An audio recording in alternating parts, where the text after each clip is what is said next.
رائے صاحب ذرا یہ بتائیں کہ بہت عرصے کے بعد ہم نے دیکھا کہ سندھی قوم پرست، بلوچستان کے قوم پرست اور خیبر پختونخوا کی اہم پولیٹیکل پارٹیز، یہ ساری پارٹیز جو ہیں یہ آج آپ کے اجلاس میں نظر آ رہی تھیں. خاص طور پہ جو سندھی نیشنلسٹ تھے وہ پانی کے ایشو پہ انہوں نے بہت تشویشناک لب و لہجے میں گفتگو کی. تو اور ساتھ ہی ساتھ آپ لوگ آئین کی بالادستی کی بات بھی کر رہے ہیں. کیا آپ کو بطور ایک قانون دان کے یہ لگتا ہے کہ پاکستان کا جو اس وقت 1973 کا آئین ہے اس آئین میں اتنی گنجائش موجود ہے کہ سندھی قوم پرست اور خیبر پختونخوا کے لوگ اور بلوچستان کے لوگ جو ہیں وہ جو شکوہ شکایت کر رہے ہیں، ظاہری بات ہے ان کا شکوہ شکایت پنجاب سے ہے اور آپ کا تعلق پنجاب سے ہے، تو کوئی آئین میں راستہ موجود ہے کہ تین صوبے ایک بات کر رہے ہیں اور ایک صوبہ جو ہے وہ دوسری بات کر رہا ہے، کوئی راستہ نکلے گا؟ جی بالکل ہے. ہمارا تو موقف ہی یہ ہے کہ آئین پاکستان کو مفلوج کر دیا گیا ہے، اس پہ کام نہیں ہو رہا. دیکھیں کاؤنسل آف کامن انٹرسٹس ہے، اس میں بیٹھ کے بات ہونی چاہیے. اسی طرح آپ کا واٹر ریکارڈ ہے 1991 کا، اس کے تحت بات ہونی چاہیے. لیکن سب سے بڑھ کر یہ ہے کہ آپ کو ایک دوسرے کے جو خدشات ہیں ان کا ادراک بھی ہونا چاہیے، احساس بھی ہونا چاہیے. تو آئین پاکستان کسی صوبے کو یہ حق نہیں دیتا کہ وہ دوسرے صوبے کو خوفزدہ کر دے، ان کو مستقبل کے حوالے سے ایک سسپینس میں رکھے کہ کل کیا ہو جائے گا ان نہروں کی وجہ سے. اس قسم کا کوئی بھی جو پروجیکٹ ہے اس میں سمجھتا ہوں تمام صوبوں کا اتفاق رائے ہونا چاہیے، صرف اکثریت بھی کافی نہیں ہے. تو یہ بالکل آئینی روایات ہیں جو قائم کی جاتی ہیں، جو پاکستان جیسے وفاقی ملکوں میں ہوتی ہیں. اگر آپ ان روایات پر عمل نہیں کریں گے، آپ کہیں گے نہیں یہ میری مرضی ہے، میں پنجاب میں جتنی مرضی نہریں نکال لوں، ان کی وجہ سے اگر پانی زیادہ آ بھی جاتا ہے تو کوئی بات نہیں، دیکھا جائے گا، ایسے نہیں چلتے ملک. تو آج جو سندھ میں غم و غصہ ہے وہ ہم خود دیکھ کر آئے ہیں. چند دن قبل ہم سندھ میں تھے، کراچی، حیدرآباد. وہاں سندھی زبان کے بہت سے دانشوروں سے، ایڈیٹروں سے ہماری ملاقات ہوئی، اور جو گفتگو ہم نے وہاں سنی ہے وہ واقعتاً ایسی ہے کہ کوئی بھی محب وطن پاکستانی اس کو نظر انداز نہیں کر سکتا. تو ہم بالکل ساتھ بیٹھیں گے، اور جتنی بھی یہ جماعتیں سندھ سے آئی ہیں یہ وہ ہیں جو پاکستان کے آئین سے جڑی ہوئی ہیں، جو پاکستان کی سالمیت اور یگانگت سے جڑی ہوئی ہیں. ایسی کوئی جماعت نہیں آئی جو پاکستان کے آئین کو نہ مانتی ہو. تو یہ بالکل واضح ہے کہ ہم جو حل ڈھونڈ رہے ہیں وہ پاکستان کے آئین ہی میں ڈھونڈ رہے ہیں. اچھا سلمان صاحب، آج وفاقی کابینہ میں بھی توسیع ہو گئی ہے اور اب کابینہ کے ارکان کی تعداد جو ہے وہ 50-55 کے قریب جا پہنچی ہے. تو آپ کو یہ نہیں لگتا کہ یہ شہباز شریف صاحب نے کیبنٹ کو ڈبل کر دیا ہے، یعنی کہ اس میں 2 گنا اضافہ کر دیا ہے؟ تو اس کا مطلب یہ ہے کہ اب ان کو اپنی حکومت کے لیے کوئی خطرہ نظر نہیں آ رہا، اور انہوں نے آج بھی کوئی تعداد جو ہے اس میں اضافہ کیا، اور سننے میں آ رہا ہے کہ کچھ دن کے بعد ایک اور راؤنڈ ہے اور اس میں مزید کیبنٹ کو ایکسپینڈ کیا جائے گا. تو ایک طرف آپ ان کے خلاف تحریک چلانے کی تیاری کر رہے ہیں، دوسری طرف وہ اپنی کابینہ میں توسیع کرتے جا رہے ہیں، شاید اس لیے کہ ان کو اب کوئی خطرہ نہیں نظر آ رہا آپ سے. نہیں دیکھیں، تو بالکل اس سے برعکس ہے. اس طرح کی توسیع تو ایک ڈری ہوئی، سہمی ہوئی حکومت کیا کرتی ہے جو اپنے وجود سے شرمسار ہو، وہ زیادہ سے زیادہ لوگوں کو اپنی طرف مائل کرنے کی کوشش کرتی ہے، عہدے کی ہڈیاں پھینک کر.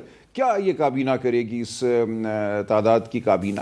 کوئی اس کا مقصد نہیں ہے. ایک طرف ہم کہتے ہیں کہ حکومت کے اخراجات کم کرو، ہم غریب ملک ہیں، ہمارے پاس وسائل کی کمی ہے، ٹیکس کی رقم کو وہاں خرچ کرو جہاں غریب کا فائدہ ہو. دوسری طرف آپ کہتے ہیں کہ 50-55 نہیں اور مزید اضافہ ہوگا، 70-75 کی کابینہ ہوگی. یہ تو علامت ہے ایک شرمسار حکومت کی. یہ کسی مضبوط حکومت کا طریقہ نہیں ہے اس قسم کی کابینہ بنانا. تو یہ ایک سہمی ہوئی حکومت ہے جس کو پتہ ہے کہ اس کا کوئی اخلاقی وجود نہیں ہے، اس کا کوئی قانونی وجود نہیں ہے. وہ ایک کرسی سے چمٹی ہوئی حکومت ہے، کرسیاں بانٹ رہے ہیں وہ.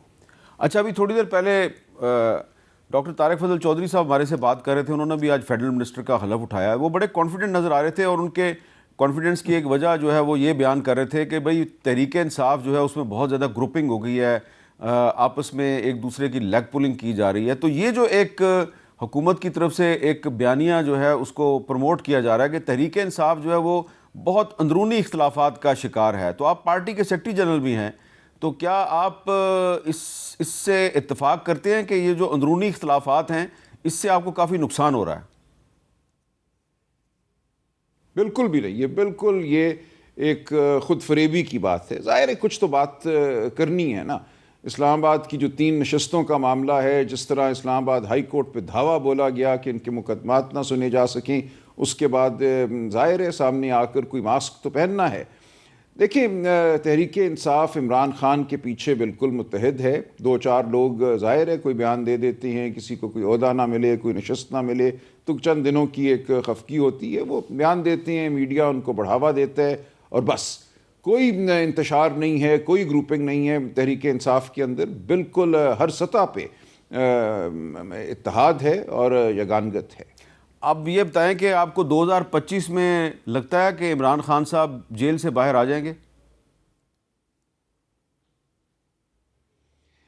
جی بالکل مجھے لگتا ہے۔ دیکھیں، جو یہ جھوٹ پر اور فراڈ دھونس پر مبنی نظام ہے، مجھے نہیں لگتا کہ یہ ایک عوامی تحریک کو سہ سکے گا، اور جو لوگ منصوبہ ساز ہیں، اپنے آپ کو مقتدرہ کہتے ہیں، ان میں اگر ذرا بھی پاکستان کے لیے کوئی محبت ہے، کوئی حب الوطنی ہے، تو وہ اس جھوٹ کے نظام کو زیادہ دیر سہارا نہیں دیں گے۔